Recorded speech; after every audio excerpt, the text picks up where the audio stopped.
आहे? अरे ही प्रेमाची मिठी की यमाची? तू इथं आला माझ्या प्रबोधनावर तुझ्या मुखाला ऐकलं आणि असं वाटलं उत्साह वाढला. पुरे का प्रेमाची मिठी अरे आता भेटत नाही तेव्हा वाटलं काय ते सांगतो. ये बस समजलं. काही दिवसानंतर आपली गाठाभेटी झाली म्हणून हे प्रेमाची मिठी. समाधान वाटलं. पुन्हा मात्र मिठी मारू नको. प्रेमाची मिठी एवढी घट्ट असते आजच समजलं मला. काय ते कसं काय म्हणते ए नारायणाच्या कृपेनं सारे काही सेम चाललंय. तुझं कसं काय? अरे सुख माझ्या प्रभावच्या आशीर्वादानं सगळं काही सुखात चाललंय. वा वा वा समाज. काय रे काय ते कुठून आलास? कुठून म्हणजे तुला माहित नाही? तुझं काय फिरता तू? हो त्रैलोक्यामध्ये भ्रमण. कुठं जाशील याला खागला पत्ता. हो विश्व कार्यासाठी माझी त्रिभुवनात पायपीट असते. पण मी आता कुठून आलो माहिती आहे? कुठून आला? अयोध्येमधून.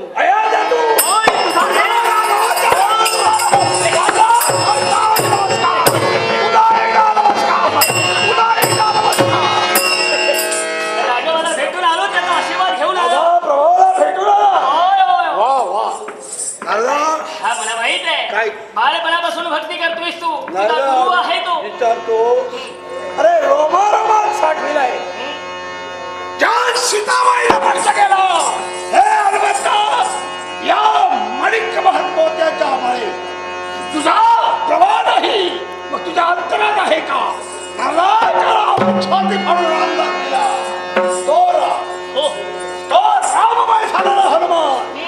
अष्टप्रहर रामाशिवाय मला दुसरं मोठं काय? हो मला माहित आहे. हा मग रामाबद्दल आदर आहे. एकनिष्ठ तू भक्त आहे. तुझ्यासारखा राम भक्त या विश्वात दुसरा कोणी नाही. पण मला सांग रे काय रे सख्या हनुमंता. अरे त्याच मला इच्छा काय ते एवढं सगळं बरं बोल. हो आता तुझ्या तोंडाला काय झालं? काय झालं म्हणते? बोलता बोलता चेहरा तुझा सगळून गेला. याला कारण आहे. काय करो? त्याच तुझ्या राघवावर एखादा प्रसंग आला असेल.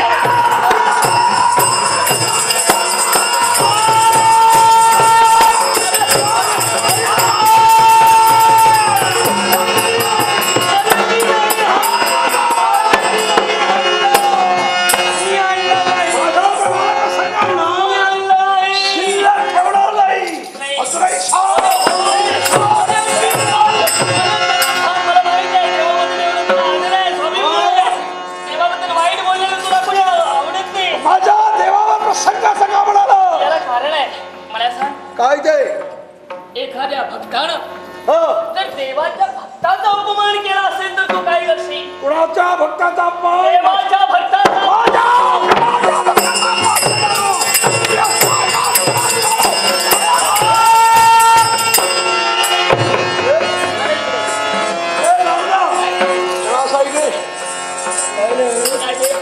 अवसानघात करतोय. तसं नाही. आता अवसानघात करतोय. तसं नाही. पण अरे सख्या हनुमंता कोणी शासन करायला जात तर मला पण कोणी अपमान केला तुला माहित आहे का? होय रे होय. अपमान करणारी व्यक्ती को कुणी अपमान केला काही सांगितलं नाही. होय ना. नाही. अवंती नरेश. अवंती नरेश. राजा शाकुंत. राजा शाकुंत. हा याने देवाचा भक्त म्हणजे विश्वामित्र यांचा अपमान केलेला आहे. मग काय झालं? काय ते सरळ आणि स्पष्ट सांग. राघवापर्यंत गेले आणि राघवानं खंडूर अशी प्रतिज्ञा केली. माझ्या प्रभावाला प्रतिज्ञा केलेली आहे. विश्वामित्र सारख्या माझ्या महान भक्ताचा अपमान केला अशा राजकर्त्याला सप्तम दिनाचा भानू असता जाण्यापूर्वी सगळे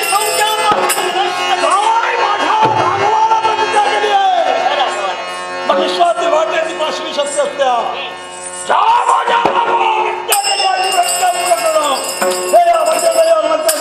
पण सख्या राघवाचे प्रत्येक शब्द तू तळ हाताच्या फोडाप्रमाणे या क्षणाला मी पूर्ण करण्यासाठी सिद्ध झालो. तुला आज्ञा आहे. काय म्हणू? याची प्रतिज्ञा तू सत्य केली पाहिजे. या हनुमंताला सत्य केली. माझ्या भावाची प्रतिज्ञा सत्य करण्यासाठी हा वैद्यनाथ हनुमान जाऊन नाही. तो राजा कुठं आहे कसा आहे हा मला पाहिजे. बस इथं बरा इथं बरा मला तो राजा दाखव.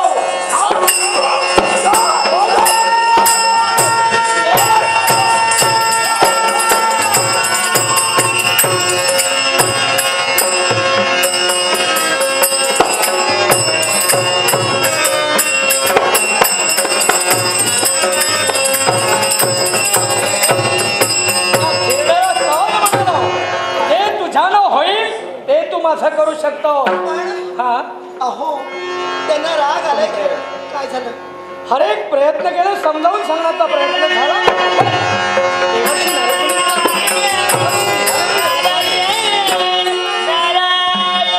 हे त्रैलोक राजा शाकुंतल सपत्नी आपल्याला प्रणाम करतो. काय झालं? देवर्षी नित्याप्रमाणे आशीर्वाद का देत नाही आता आपण? कोण असा अपराध आम्हा उभयता घरी घडला आणि म्हणून आपल्या आशीर्वादासाठी हात उंचावले नाही. सांगा. सांगा.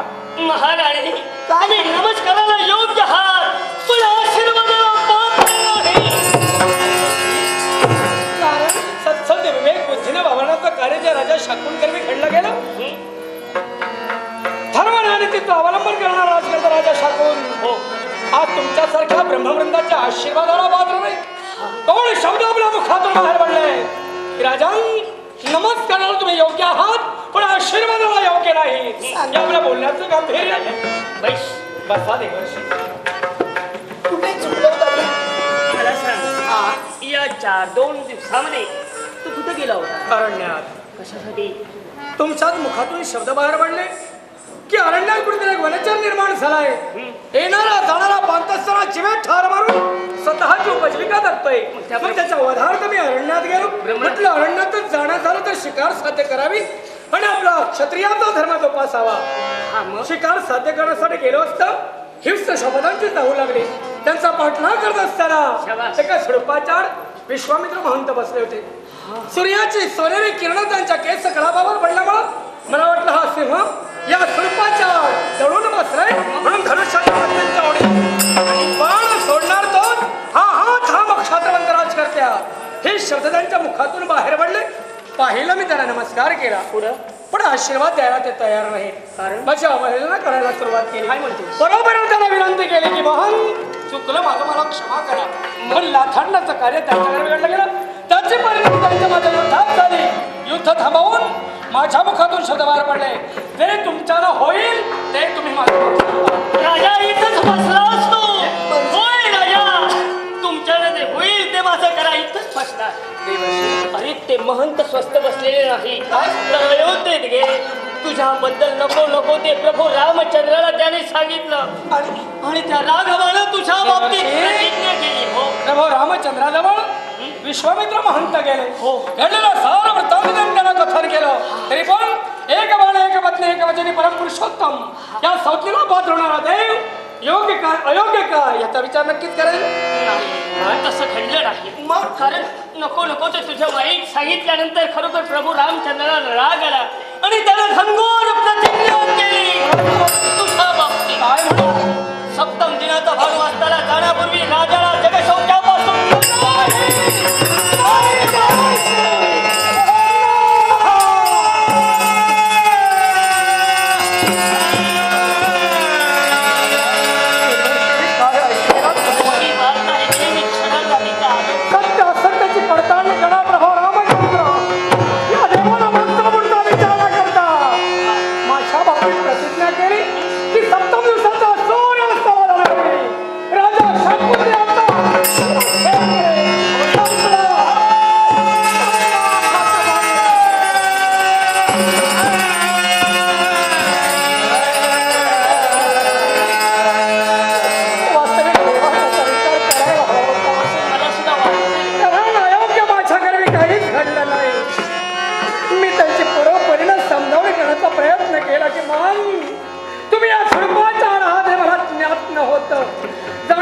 माझ्याकडून हा अन्याय घडत नव्हता. तरी पण माझ्याकडून बाण सुटला नाही. तुमचा वध झाला नाही. माझ्या बाणानं तुम्हाला कोणत्याही प्रकारची बाधा झाली नाही. असं असताना सुद्धा त्याला विनंती करून तरी मला लाथा दिलं. अखेर माझा मानवी उन्माद जागृत झाला आणि मानवी उन्मादाला मी त्यांना अपमानित केलं आणि म्हणून माझ्या बाणानं माझ्या बाबतीत प्रतिज्ञा करावी. लाख जीवाचा हा पोशिंदा 7व्या दिवसाला सूर्य त्याला जाण्यापूर्वी राजा शाकुंतलाचा शिरच्छेद करेल. राजा देववाणी आहे तेव्हा ही असत्य होणार नाही.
दिमाग करून मी म्हणजे चंद्र आणि सूर्य असेपर्यंत सत्य अधिक स्वच्छ असते, अभंग आणि अभंग असते, ती भंग कधी पावणारे हवे.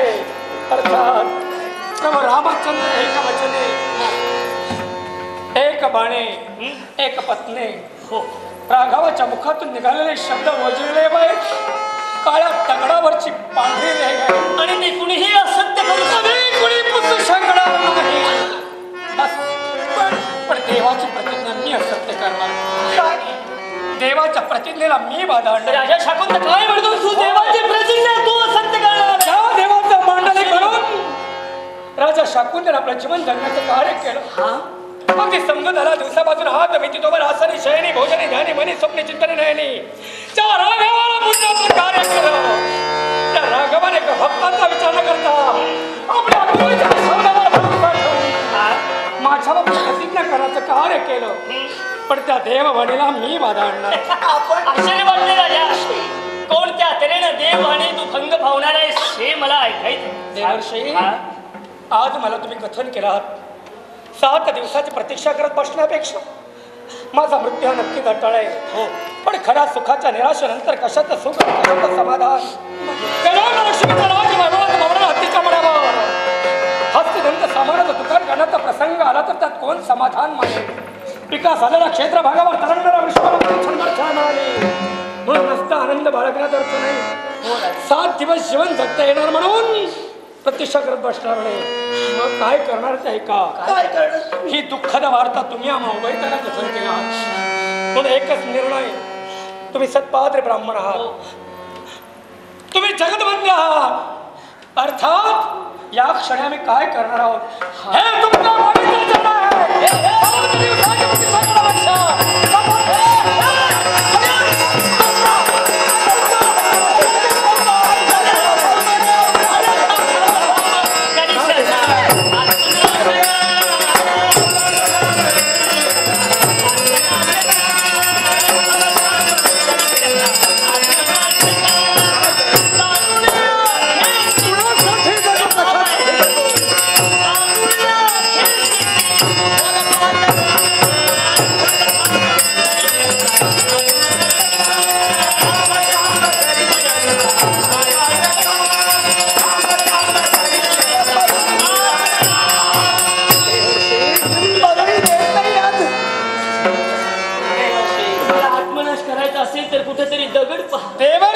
पण माझे पवित्र जरूर करेन. तेही करायला मागं पुढे पाहणार नाही. तुम्ही ते म्हणत आहात तेही करेन. तर माझ्या प्रश्नाचं उत्तर मला हवं आहे. कोणता प्रश्न? तुम्हाला म्हणतात काय सज्जन तारक जगोदो थारक. मग सांगा राजा शाकुन सज्जन आहे की दुर्जन आहे? सज्जन आहे. मग जर सज्जन असेल तर त्या सज्जनाला तरण्यासाठी तरुणोपाय कथन करणं ही जबाबदारी तुमची आहे. बरं केलंस राजन, तुला मी तारणार आहे आणि तारण्यासाठी तिथपर्यंत आलो. मग कोणाचा मार्ग आहे? तुम्ही तारणार आहात की जेणेकरून देवाची प्रतिज्ञा असत्य होईल आणि राजा शाकुन आभार राहील. हो, माझ्या देवाचा फत्तेस माझं सौभाग्य तुझं रक्षण होणं हे अवश्य आहे महाराज. माझं सौभाग्य मला मिळालं. हो, मिळणार आहे. पण याच्यासाठी तुला थोडेसे जास्तीत जास्त साहस करावे लागते. ब्रह्मर्षी माझ्या सौभाग्यासाठी हवं ते करेन मी. हो, हवं ते करेन मी माझ्या सौभाग्यासाठी. सांगा मला. मग तुम्ही असं करा, दोघी अंजन पर्वतापर्यंत चला आणि रामभक्त जी बालपणापासून एक निष्ठाने भक्ती करते ते रामभक्त अंजनी इच्छापर्यंत जाऊन तुमच्या बाबतीत घडलेला अविचार तिला कथन करा. काय तू पुढे जा, रडत रडत तू पुढे जा, कारण स्त्रीला स्त्रीच्या बाबतीत आदर असतो. पण देवर्षी आणखी आज कोणी मिळालं नाही की काय तुम्हाला आग लावायला? म्हणजे कुठं जा असं म्हणतात? अंजन पर्वत सखा हनुमंताची माता अंजनी. या अंजनी मातेकरता मी उभयताने लावं. माझ्यापेक्षा प्रामुख्याने हिनं लावं आणि हे घडलेलं सारं वृत्तांत तिला हिनं कथन करावं. म्हणजे जाणून बुजून मृत्यूच्या द्वारात उभयता तुम्ही लोटत आहात. नाही राजा, तर तिथे गेल्यानंतर तू जरा जोर जोराने रडलं पाहिजे जेणेकरून तिला दया येईल. अगं स्त्री आहे ती, स्त्रीबद्दल स्त्रीला जास्तीत जास्त आपुलकी असते आणि स्त्रीचं दुःख स्त्रीच जाणू शकते ना. मान्य मला. तरी पण पुढे काय करायला हवंय? तिथं गेल्यानंतर प्रथम तिच्या जवळून वचन घ्यायचं. मी कोण आहे, कशासाठी रडते हे प्रथम तिथं सांगायचं नाही. बरं. रडण्याचं कारण काय घडलं हे अगोदर सांगायचं नाही, प्रथम वचन घ्यायचं. तिनं वचन दिलं तरच तुम्ही जगलात, नाही तर मग देवर्षी ठीक आहे, आपण दुःखी जाऊ असा आवाज निर्माण करायचा. हो. मी पर्वतावर न जाता हिनं पुढे जावं, अंजनीमध्ये ते पाय धरावे, आर्धमानं तिला विनंती करावी, प्रथम तिच्याकडून वचन घ्यावं आणि एकदा का अंजनीमध्ये वचन दिलं की ते वचन पूर्ण केल्या व्यतिरिक्त ती राहणार नाही. हे देवावर सत्य आहे. मोक्ष जनार्दना निघाला विद्या मंगलमय आशीर्वाद. तिकडे जाऊन तिचे पाय धरावे, आपले दान द्यावे आणि पतीचं संरक्षण करावे. एवढा आत्मविश्वास आहे. हे करू.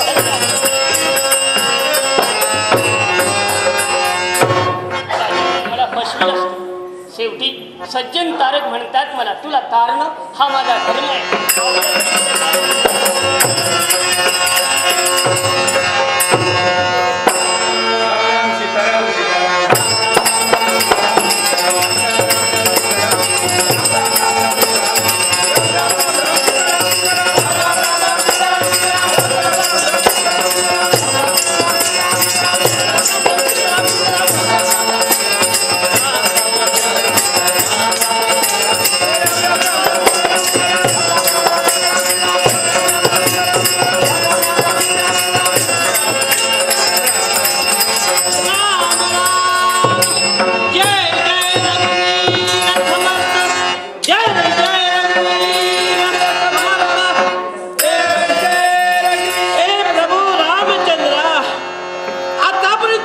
भक्ती केली रे प्रभो प्रभो म्हणून ध्यानी मने चिंतने तुला मी आळविण्याचं कर्तव्य केलं.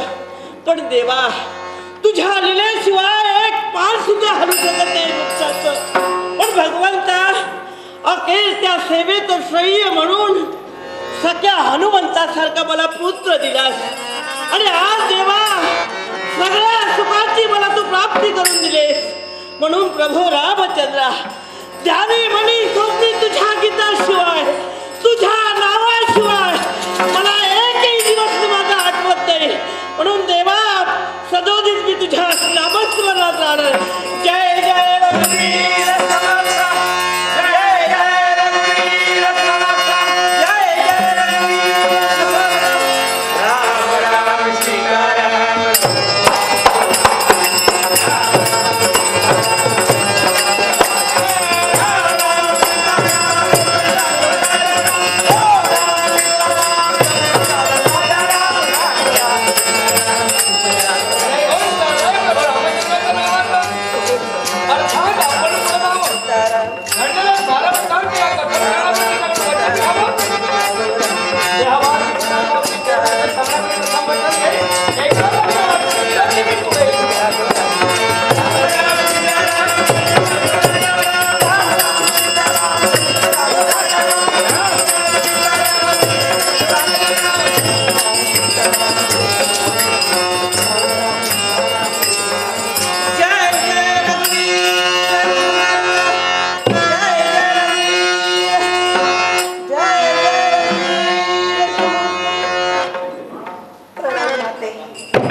माझा प्रभो तुझं कल्याण करीन, माझा प्रभो तुझं कल्याण करीन. देव कल्याण करीन देवा तुम्ही. हा हा. पण आता मात्र मी संकटग्रस्त आहे. संकट घडतेच कशाला?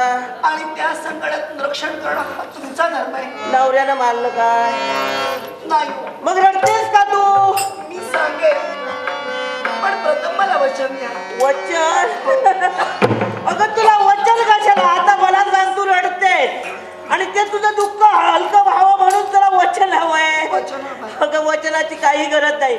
माझा शब्द तेच तू वचन. नको नको नको. काय तुमचं आतापर्यंत असं ठरलं असेल. हा हा. माझं मन मित्र झालंय. अरे देवा, मनाच्या समाधानासाठी तू खूपच रडतेस गो. खूपच वाळून गेलीस. मग तुला देते मी वचन. मी माझ्या प्रभूला साक्ष देऊन तुला वचन देते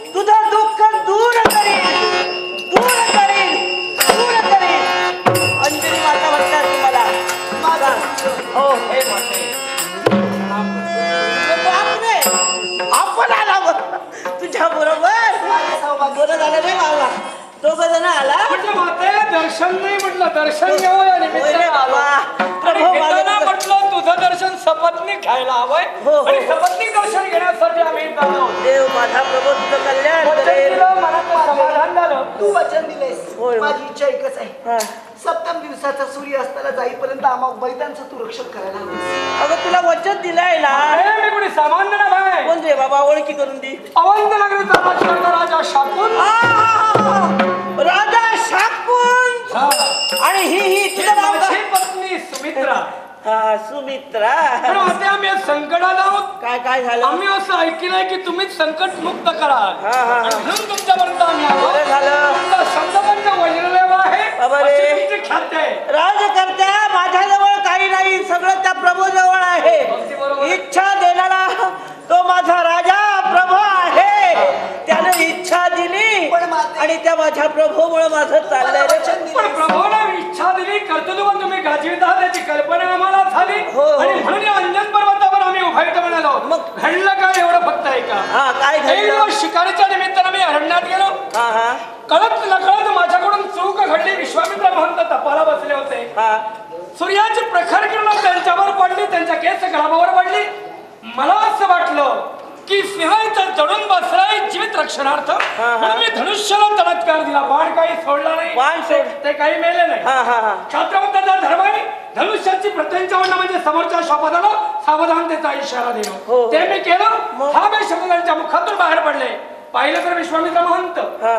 मी त्यांची मनधरणी केली. मग पुढं? क्षमा काही करेना. हा. अखेर त्यांचं माझं युद्धात रूपांतर झालं. आणि? युद्धात मी त्यांना म्हणालो जे तुमच्याला होईल ते माझं करून घ्या. अखेर ते प्रभू रामचंद्रापर्यंत गेले.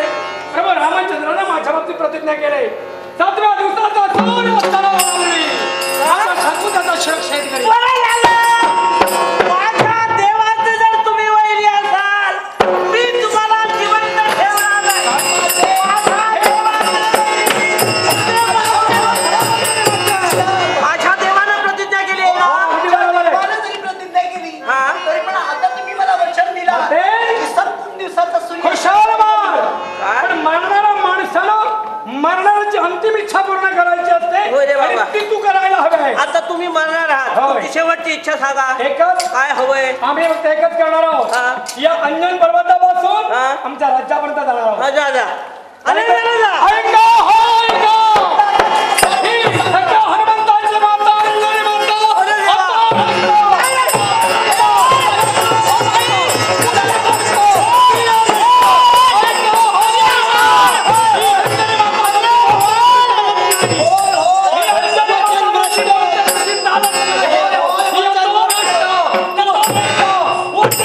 नको नको नको ओरडू नका नको तू होय ओरडू ना नको. मग 7 दिवस होईपर्यंत रक्षण कर. बाबा रे वचन दिलंय खरं माझी सगळीकडे अपकृती करत जर तुम्ही फिरलात तर माझं तोंड कोणी पाहणार नाही. याचा विचार असं तुम्ही करा. करा. तुम्ही असं करा तुम्हाला शब्द दिलाय ना हा.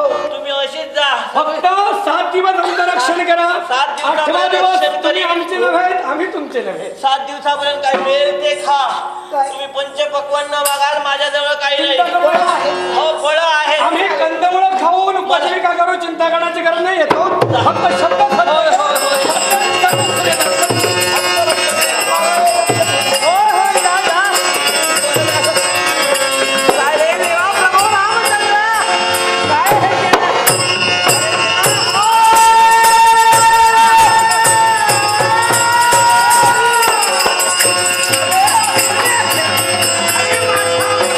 माझ्या बाळा, माझ्या बाळा, माझ्या बाळा, माझ्या बाळा, माझ्या बाळा, माझ्या बाळा, बाळा, माझ्या बाळा. बऱ्या दिवसांनी बाबा कुठं गेला होतास एवढे दिवस खाली कुठं गुंतला होतास अरे वाट बघते आता येशील पळत तू आणली फळं घेऊन आलोय. होय रे बाबा माझी आई वाट पाहत असे. म्हणून आई फळं घेऊन आलोय. बरं झालं बरं झालं हे बघ आतापर्यंत मी जरी खाल्लं तरी पहिल्यांदा प्रभू रामचंद्राला रे बाबा होय, होय. त्या देवाचं नाव घेतल्याशिवाय